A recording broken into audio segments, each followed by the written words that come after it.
പ്രിയപ്പെട്ട വ്യാഴാഴ്ച പ്രിയപ്പെട്ട മാതാപിതാക്കളെ, സമർപ്പിതരെ, ഏറ്റവും താല്പര്യമുള്ള കുഞ്ഞുമക്കളെ,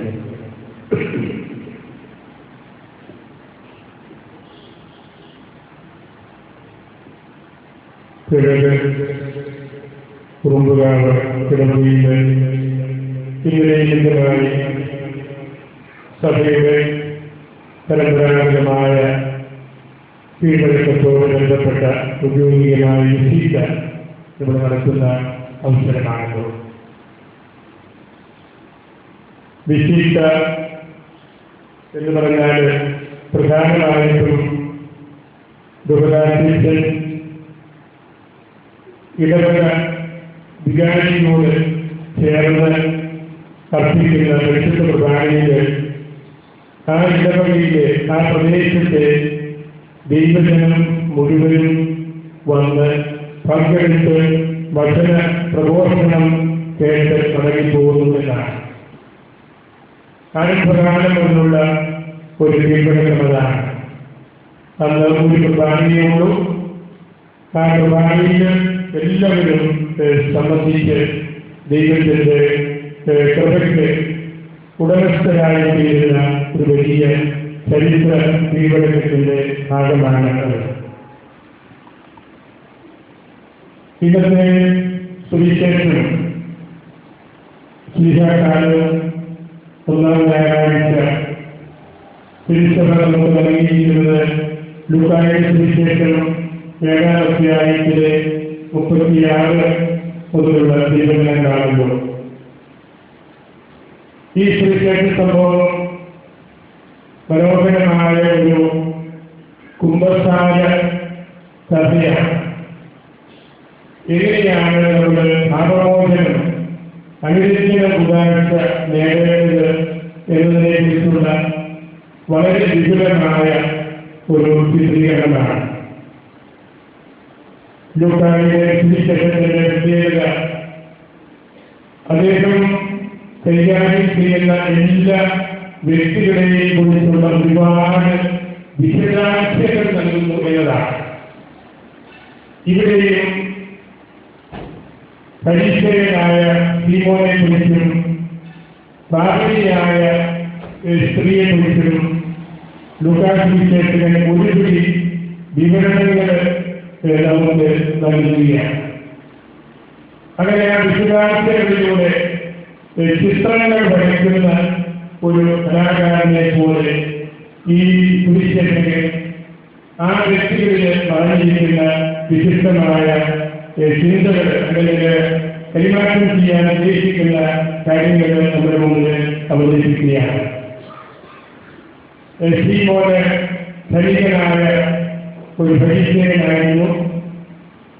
അദ്ദേഹം കർത്താവിനെ ഒരു വിരുദ്ധ പ്രസ്ഥാനത്തിന് ക്ഷണിച്ച് ധാരാളം ആളുകളുടെ നടുവിൽ വിരുന്ന് വിളർന്നുകൊണ്ടിരിക്കുമ്പോൾ പാപിനിയായ ഒരു സ്ത്രീയെ അതിലേക്ക് പ്രവേശിക്കുന്നതാണല്ലോ ഇതിനകത്തെ പ്രധാനപ്പെട്ട രംഗം.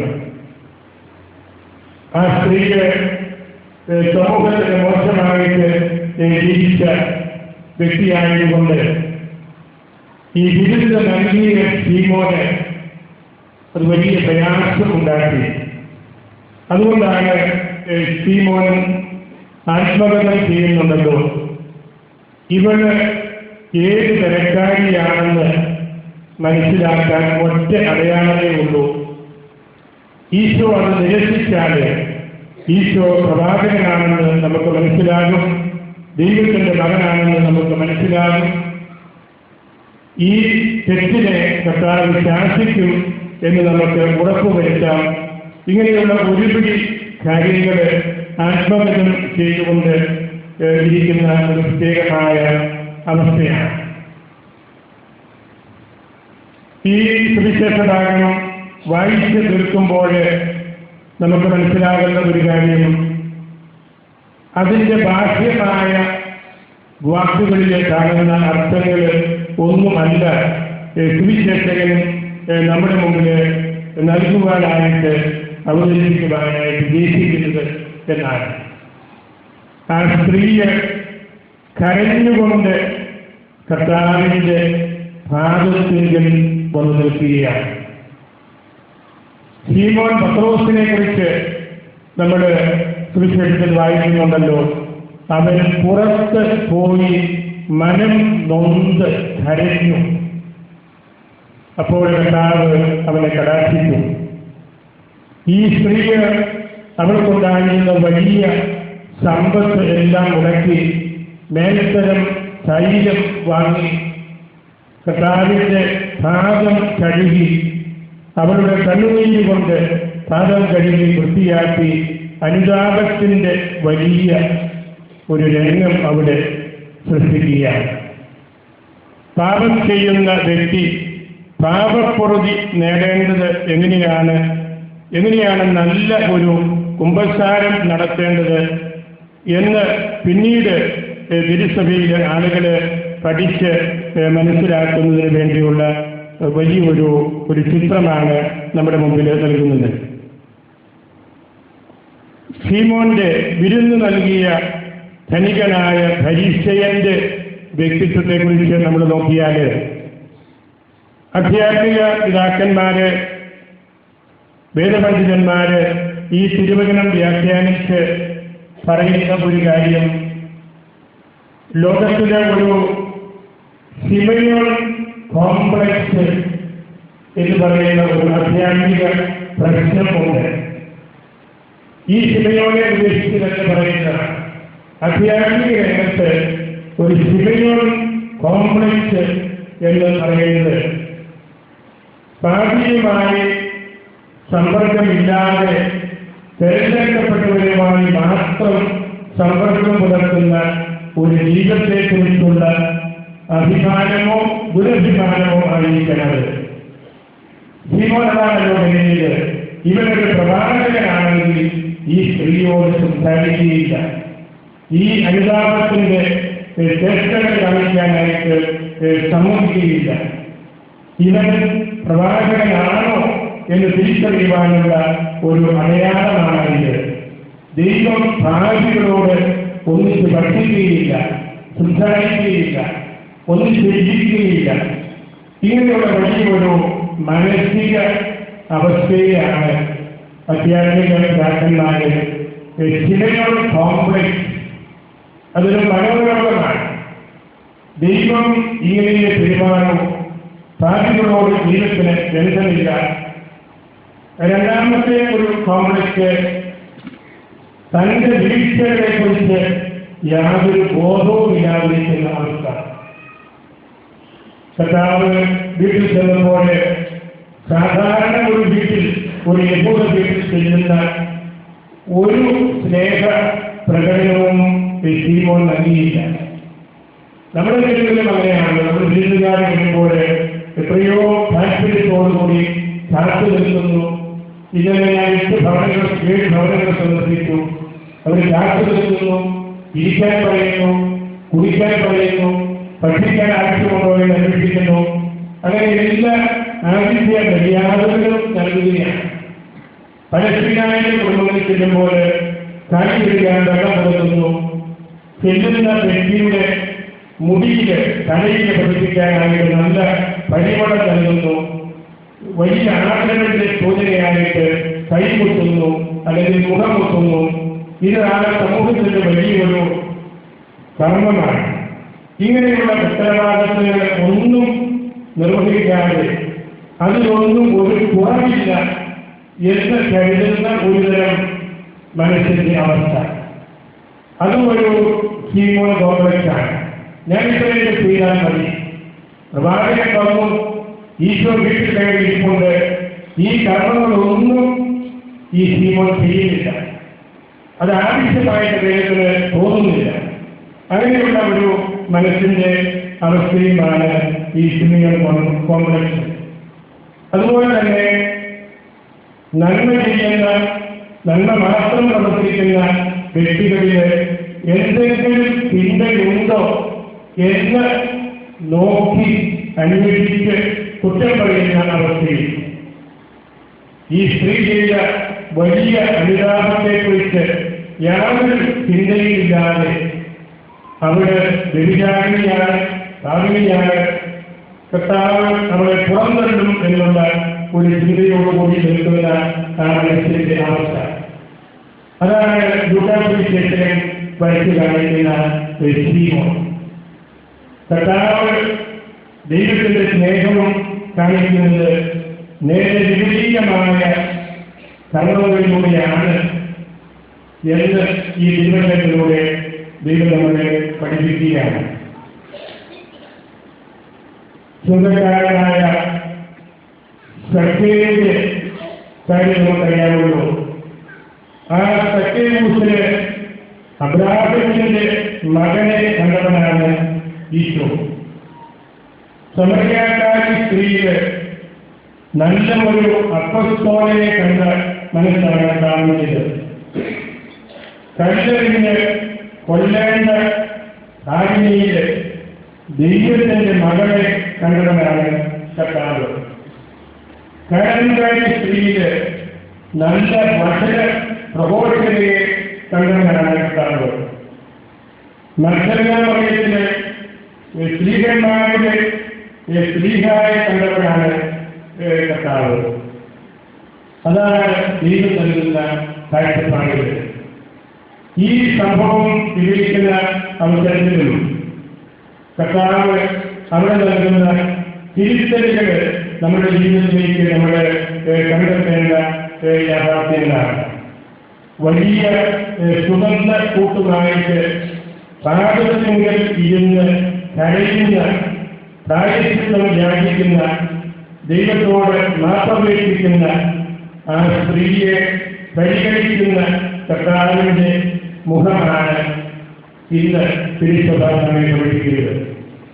അതുകൊണ്ടാണ് കർത്താവ് സ്വരം മാറ്റി ശീമോനോട് സംസാരിക്കുന്നത്. കർത്താവ് എന്താണ് പറഞ്ഞത്? ശീമോനെ, എനിക്ക് നിന്നോട് ഒരു കാര്യം പറയാനുണ്ട്. അതൊരു വ്യത്യസ്തമായ ഭാഷയാണ്. സാധാരണ നമ്മൾ വർത്തമാനം പറയുന്നതിലും അങ്ങനെ ഒരു പദപ്രയോഗം നടത്തേണ്ടി വന്നാൽ ആ രംഗം മാറുന്ന ഒരു സാഹചര്യമാണ്. ഈശോ പറഞ്ഞു, നീ വിരുന്നു ഒരുക്കി എന്നെ ക്ഷണിച്ചു, അതൊക്കെ വാസ്തവമാണ്. പക്ഷേ എനിക്ക് നിന്നോട് ഒരു കാര്യം പറയാനുണ്ട്. അതാണ് അതിൻ്റെ കാര്യം.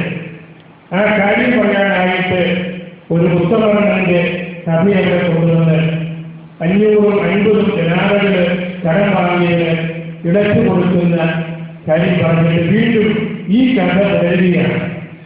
എനിക്ക് നിന്നോട് ഒരു കാര്യം പറയാനുണ്ട്. ആ കാര്യം എന്താണ്? നീ ഈ സ്ത്രീയെ കാണുന്നില്ലേ? അതാണ് കർത്താവിനോട് പഠിപ്പിക്കാൻ ആഗ്രഹിക്കുന്ന കാര്യം. നീ ഈ സ്ത്രീയെ കാണുന്നില്ലേ? ഈ സ്ത്രീ ചെയ്യുന്ന വലിയ അനുതാപ ശുശ്രൂഷയുടെ അർത്ഥം എന്താണെന്ന് നിനക്ക് മനസ്സിലാകുന്നില്ലേ? ശീമോന് വിരുന്ന് നൽകിയാലും വിരുന്ന് നൽകുമ്പോഴും വെറും പാപിയായ ഒരു മനുഷ്യനായിട്ട് തുടരുകയാണ്. ദൈവത്തെ ഹൃദയത്തിൽ സ്വീകരിക്കാത്ത ഒരു വ്യക്തിയായിട്ട്. എന്നാൽ ഈ സ്ത്രീയെ അനുതാപ കർമ്മങ്ങളിലൂടെ ഒരു വിശുദ്ധയായിട്ട് മാറുകയാണ്. ശീമോന് ചെയ്യാൻ പറ്റാത്ത കാര്യങ്ങൾ ഈ പാപിയായ സ്ത്രീയെ ചെയ്യുകയാണ്. അനുതാപത്തിലൂടെ ജീവിത നവീകരണം വരുത്തുകയാണ്. അതുകൊണ്ടാണ് കർത്താവ് ചോദിക്കുന്നത്, നീ ഈ സ്ത്രീ ചെയ്യുന്നത് കാണുന്നില്ലേ? അതാണ് എനിക്ക് ഈ വിരുന്നിലൂടെ പറയാനുള്ള കാര്യം, നിങ്ങൾക്ക് നൽകാനുള്ള കാര്യം എന്ന് പറഞ്ഞ് കർത്താവ് ആ വിരുന്നിലൂടെ അനുതാപ ശുശ്രൂഷയുടെ, അനുരഞ്ജന ഉദാരതയുടെ, കുംഭസാരം എന്ന ആ വലിയ ദൗത്യത്തിന്റെ ആനന്ദത്തിലേക്ക് നമ്മെ എത്തിക്കുകയാണ്. ഈ കർമ്മത്തിന്റെ അവസാനം ഈശോ പറയുന്നുണ്ടല്ലോ, നിന്റെ പാപങ്ങൾ ക്ഷമിക്കപ്പെട്ടിരിക്കുന്നു. എല്ലാ കുംഭസാരങ്ങളിലും വൈദികൻ സാധിയോട് പറയുന്നതാണ്, നിന്റെ നിരവധിയായ പാപങ്ങൾ ക്ഷമിക്കപ്പെട്ടിരിക്കുന്നു. ഈശോ നടത്തുന്ന ഒരു കുമ്പസാരമാണത്. ഈശോ നടത്തുന്ന പാപമോചനമാണത്. ഈശോയുടെ അടുത്ത് കുമ്പസാരിക്കാൻ വരുന്നവർ ചെയ്യേണ്ട പ്രായശ്ചിത്ത പ്രവൃത്തികളുടെ ഒരു വലിയ വിവരണമാണ് അത്. അങ്ങനെ ഉത്തമമായ അനുതാപം, പാപപ്പുറവി, പ്രായശ്ചിത്തം എന്തൊക്കെയാണ് എന്ന് ഈശോ പഠിപ്പിക്കുകയാണ്. ഈ വലിയ സംഭവത്തിന് സഭാത്മകമായ പ്രതീകാത്മകമായ ഒരു അർത്ഥം കൂടിയുണ്ട്. കരഞ്ഞുകൊണ്ട് കർത്താവിന്റെ കാലു കഴുകി മുത്തുന്ന ആ സ്ത്രീയെ അത്യന്തികമായിട്ട് സഭയാണ്. ഈശോ സഭയെക്കുറിച്ച് പഠിപ്പിക്കുകയാണ്. ലത്തീൻ ഭാഷയിൽ ഒരു പഴഞ്ചൊല്ലുണ്ടല്ലോ, എക്ലീസിയ സെംപർ റെഫോർമാന്ത. സഭ എപ്പോഴും നവീകരണത്തിന് വിധേയമാണ്. ഓരോ ദിവസവും സഭ ശുദ്ധീകരിക്കപ്പെടണം, വിശുദ്ധീകരിക്കപ്പെടണം, നവീകരിക്കപ്പെടണം. കരഞ്ഞുകൊണ്ട് നിൽക്കുന്ന ഈശോയുടെ പാദങ്ങൾ കരുതുന്ന ആ സ്ത്രീയെ ഈശോയുടെ ഭൗതിക ശരീരമായ സഭയാണ്. സഭയ്ക്ക് എന്നും നവീകരണം ആവശ്യമാണ്. സഭയിലെ അംഗങ്ങൾ നാം ഓരോരുത്തരുമാണ്. ഈ സ്ത്രീയെ കേവലം ഒരു ഭാര്യയല്ല, കേവലം ഒരു ചരിത്ര സ്ത്രീയല്ല, ലോകാവസാനം വരെയുള്ള ഓരോ വ്യക്തിയുമാണ്. ദൈവത്തിൽ വിശ്വസിക്കുന്ന സഭയിലെ അംഗമായിരിക്കുന്ന എല്ലാവരുമാണ്. അതാണ് ഈ സംഭവത്തിലൂടെ ഈശോ നമ്മെ പഠിപ്പിക്കുന്ന അത്യന്തികമായ അർത്ഥം. കരഞ്ഞുകൊണ്ട് നിൽക്കുന്ന, കഴുകി വെടിപ്പാക്കപ്പെടുന്ന സ്ത്രീയെ അത് സഭയാണ്. അത് കേവലം ഒരു തെറ്റുകാരി മാത്രമല്ല, അതിലൂടെ നമ്മൾ വിശിഷ്ടമായ ഒരു ആത്മീയത നിലനിർത്തുകയാണ്. നമുക്കെല്ലാവർക്കും വേണ്ടി കർത്താവ് പഠിപ്പിക്കുന്ന ഒരു വലിയ വിരുന്നിനിടയിൽ നൽകുന്ന സംസ്കാരമാണ്. ഇതുപോലെ തന്നെയാണ് വിധവയിട്ട നാണയത്തെയും കർത്താവ് കാണുന്നത്. ആ വിധവയിൽ ഈശോ കണ്ടത് ഈശോയുടെ അമ്മയെയാണ്. യോസേപ്പ് പിതാവ് മരിച്ചു കഴിഞ്ഞ് വിധവയായിട്ട് നിൽക്കുന്ന മറിയം അമൂല്യമായ ഉള്ളതെല്ലാം പെറുക്കിയെടുത്ത് നേർച്ചപ്പെട്ടിയിരുന്നു. അത്രയും കുറിവാണ് പറയുന്നത്. ഈശോ അത് നോക്കി. ആ നോട്ടത്തിൽ ഈശോ കണ്ടത് അമ്മയെയാണ്, മറിയത്തെയാണ്. ആ മറിയം വിട്ട നാണയം ഈശോ തന്നെയാണ്. ആ നാണയം ദൈവപിതാവിന്റെ ഹൃദയമാകുന്ന നേർച്ചപ്പെട്ടിയിൽ ഇട്ടതാണ്. അവിടെ നമ്മൾ വായിക്കുന്നുണ്ടല്ലോ, ആ വിധവ ഈ ചെല്ലി കാശുകളെ നേർച്ചപ്പെട്ടിയിൽ ഇട്ടപ്പോൾ അപ്പോൾ അവൻ ശിഷ്യന്മാരെ വിളിച്ചു. അതാണ്, അപ്പോൾ അവൻ ശിഷ്യന്മാരെ വിളിച്ചു, നിങ്ങൾ ഇത് കാണണം, ഈ വിധവ ഇട്ട ആ നാണയം നിങ്ങൾ കാണണം. ആ വിധവയിട്ട നാണയത്തിലാണ് മറിയം സമർപ്പിക്കുന്ന ഈ മകനിലാണ് സഭ ജനിക്കുന്നത്.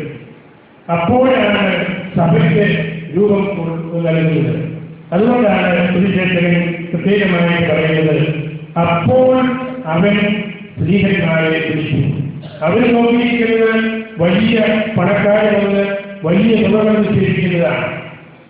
ഇത് സ്ത്രീഹന്മാരെ നോട്ട് ചെയ്യാൻ സാധ്യതയില്ല, ഇതിന്റെ അർത്ഥം ഗ്രഹിക്കാൻ സാധ്യതയില്ല. അതുകൊണ്ടാണ് ഈശോ അപ്പോൾ അവരെ വിളിച്ചത്. ഇവിടെയാണ് സഭയുണ്ടാകുന്നത്. മറിയം ഈശോയെ സമർപ്പിക്കുന്ന ആ നിമിഷത്തിലാണ് യഥാർത്ഥ സഭ ജനിക്കുന്നത്. അവിടെയാണ് യഥാർത്ഥത്തിലുള്ള ആത്മീയതയും ജനിക്കുന്നത്. അങ്ങനെ വളരെ പ്രതീകാത്മകമായ അർത്ഥാന്തരങ്ങളുള്ള രണ്ട് ചിത്രങ്ങളാണ് സാധുതയായ ഈ സ്ത്രീയുടെയും നാണയമിടുന്ന വിധവയായ ആ സ്ത്രീയുടെയും. ഈ സംഭവങ്ങളിലൂടെ കർത്താവ് സഭയെക്കുറിച്ചാണ് നമ്മെ പഠിപ്പിക്കുന്നത്. മനസ്സാന്തരത്തിന്റെ ആവശ്യത്തെക്കുറിച്ചാണ്, ഹൃദയവിശുദ്ധിയുടെ ആവശ്യത്തെക്കുറിച്ചാണ്, കുംഭസാരം എന്ന ഉദാഹരണയുടെ ആവശ്യത്തെക്കുറിച്ചാണ്. അതിലേക്കെല്ലാം ഇറങ്ങി എത്തുന്നതിനുള്ള ഒരു അവസരമായിട്ട് കർത്താവ് ഈ ദിവസത്തെ നമുക്ക് നൽകിയിരിക്കുകയാണ്. ഈശോയുടെ ആ ചോദ്യം നമ്മുടെ മനസ്സിൽ എപ്പോഴും ഉണ്ടായിരിക്കട്ടെ. എനിക്ക് നിന്നോട് ഒരു കാര്യം പറയാനുണ്ട്. നീ ഈ സ്ത്രീ ചെയ്യുന്നത് കാണുന്നില്ലേ? അനുതാപത്തിന്റെ, കരച്ചിലിന്റെ, വിലാപത്തിന്റെ, നിരന്തരമായ മാനസാന്തരത്തിന്റെ ആ മനസ്സ് നീ കാണുന്നില്ലേ? ആ ചോദ്യം കർത്താവ് നമ്മളോട് ചോദിക്കുന്നുണ്ട്. ആ ചോദ്യത്തിന് ഉത്തരം നൽകുന്നതാണ് ക്രിസ്തീയത എന്ന് നമ്മൾ തിരിച്ചറിയണം, ആത്മീയത എന്ന് നമ്മൾ തിരിച്ചറിയണം. നമ്മുടെ ഈ ഇടവകയുടെ ദീക്ഷ നടത്തുമ്പോഴും ആത്മീയ ജീവിതത്തിലേക്കുള്ള നമ്മുടെ ഒരു തിരിഞ്ഞ നോക്കത്തിന്റെ അവസരമാണ് എന്നുകൂടി നമ്മൾ ഇതിനെ മനസ്സിലാക്കണം. ഇത് ശരിയായി പറഞ്ഞതുപോലെ ചരിത്രപ്രസിദ്ധമായ ഒരു ഇടവകയാണ്. പലായോട് ചേർന്ന് കിടക്കുന്ന നല്ല ക്രൈസ്തവ കുടുംബങ്ങളെ തിങ്ങിപ്പാർക്കുന്ന ഒരു ഇടവകയും ഒരു പ്രദേശവും എന്ന നിലയിൽ നമുക്ക് വലിയ ആദരവും ബഹുമാനവും സ്നേഹാദരവുമുള്ള ഇടവക സമൂഹമാണ്. അതെല്ലാം നമ്മൾ മനസ്സിലാക്കി നമ്മുടെ ജീവിതത്തിൻ്റെ കുറവുകൾ പരിശോധിക്കുന്നതിനുള്ള ഒരു ദിവസമായിട്ട് ഇതിനെ നമ്മൾ കാണണം. കർത്താവ് ചോദിക്കുന്ന ആ ചോദ്യം നാം ഓരോരുത്തരോടുമാണ് ചോദിക്കുന്നത്. നീ ഇത് കാണുന്നില്ലേ? സഭയുടെ ശുശ്രൂഷയുടെ ആഴങ്ങളിലേക്ക് ഇറങ്ങി വരാനുള്ള അവസരമാണ്. പാപകരമായ ജീവിതത്തിൽ നിന്ന് മാറി, മദ്യപാനത്തിൽ നിന്ന് മാറി, സ്നേഹക്കുറവിൽ നിന്ന് മാറി ഈശോയുടെ ആ വലിയ തിരുഹൃദയത്തിന്റെ ഉള്ളിലേക്ക് പ്രവേശിക്കാനുള്ള ഒരു ക്ഷണമായിട്ട് ഈ ഇടവക സന്ദർശനത്തെ ഞങ്ങളെല്ലാവരും എടുക്കണം. നമ്മുടെ കുടുംബങ്ങളിൽ കൂടുതലായ ക്രിസ്തീയ ചൈതന്യം ജനിക്കുന്നതിനുള്ള ഒരു അവസരമായിട്ട് കൂടി കാണണം. ദൈവങ്ങളിൽ പ്രോത്സാഹിപ്പിക്കേണ്ട അവസരമായിട്ട് കാണണം. താൻ അനുഭവിക്ക് വേണ്ടി വൈദികരാകേണ്ട കുട്ടികളെ നിങ്ങൾ തന്നെ തിരിച്ചറിഞ്ഞ് അവർക്ക് വേണ്ട നിർദ്ദേശങ്ങൾ കൊടുത്ത് ഒഴിക്കണം. പുതുതരാളായിട്ട് പെരുമുക്ക് വേണ്ടിയുള്ള വൈദികരെ ഇടപെടുകയില്ല. ഇവിടെ ധാരാളം കുട്ടികൾ, പുരുഷന്മാരായ കുട്ടികൾ, പുരുഷന്മാരായ കൊച്ചു മക്കളെ കുട്ടികളുണ്ട്. വൈദികരും സമർപ്പിതമാകുന്നതിനുള്ള ആ ഒരു വലിയ ഉത്തരവാദിത്വം നിങ്ങൾ മറക്കരുത്. ആ ഉത്തരവാദിത്വം കൂടുതലായിട്ടുള്ളത് മാതാപിതാക്കൾക്കാണ്. ആ ചിന്തകൾ നിങ്ങൾ കുടുംബത്തിന് നൽകണം. അങ്ങനെ ഇടവകയിലെ വിശിഷ്ടമായ പൈതൃകം കാത്തു സൂക്ഷിക്കുന്നതിനുള്ള പ്രതിജ്ഞകൾ എടുക്കുവാനുള്ള ഒരു അവസരം കൂടിയായിട്ട് ഈ ശിക്ഷണത്തെ നിങ്ങൾ കാണുന്നതിന് ഓർമ്മിക്കുകയാണ്, അവസാനിപ്പിക്കുകയാണ്. ഈ ശിക്ഷയ്ക്ക് നിങ്ങൾ നല്ലതുപോലെ ഒരുങ്ങി പള്ളിയും പള്ളിമുറിയും പള്ളി പരിസരങ്ങളും സ്കൂളുകളെല്ലാം നല്ല വൃത്തിയായിട്ട് മോടിയായിട്ട് സൂക്ഷിക്കുന്നതിനും മനോഹരമാക്കുന്നതിനും നിങ്ങൾക്ക് സാധിക്കും. ധാരാളം ആളുകൾ പള്ളി നിറഞ്ഞ് കവിഞ്ഞ് ഈ പരിശുദ്ധ കുർബാനയിൽ പങ്കെടുക്കുന്നുണ്ട്. ധാരാളം ഭക്തസംഘടനകൾ ഇവിടെ പ്രവർത്തിക്കുന്നുണ്ട്. അതിനെല്ലാം നേതൃത്വം നൽകുന്ന വിചാരിച്ചിനെ പ്രത്യേകമായിട്ട് ഞാൻ അനുസ്മരിക്കുന്നു, അതിനുവേണ്ടി പ്രാർത്ഥിക്കുന്നു. അച്ഛന് നല്ല ആത്മീയതയും ഇടപാടന ശുഷ്കാന്തിയും ഉള്ള ഒരു വ്യക്തിയാണ്. ഇതിനോടകം അച്ഛനെ തിരിച്ചറിയാൻ കഴിയും എന്ന് എനിക്ക് മനസ്സിലായി. അച്ഛൻ നമ്മുടെ വൈദിക സമൂഹത്തിലെ ഏറ്റവും നല്ല വൈദികൻ ഒരാളാണ്. അച്ഛൻ്റെ ജീവിതവും അജപാലന വീക്ഷണങ്ങളുമൊക്കെ ഈ ഇടവകയ്ക്ക് വലിയൊരു മുതൽക്കൂട്ടാണ് എന്ന് എനിക്ക് ഉത്തമമായ വിശ്വാസമുണ്ട്. എൻ്റെ കൂട്ടത്തിൽ പ്രവർത്തിക്കുന്ന വൈകാരന്മാർ, കമ്മിറ്റിക്കാർ, നിശ്ചയിച്ച് അതിനെല്ലാവരെയും ഞാൻ കൂടി ഓർക്കുകയും എല്ലാവരെയും വിശുദ്ധ യോഹന്നാൻ നന്ദാനായിരിക്കും വിശുദ്ധോത്സാഹയ്ക്കും മാറ്റപ്പെട്ട പുണ്യത്തിനും സമർപ്പിച്ച് പ്രാർത്ഥിച്ച് എൻ്റെ വാക്കുകളോട്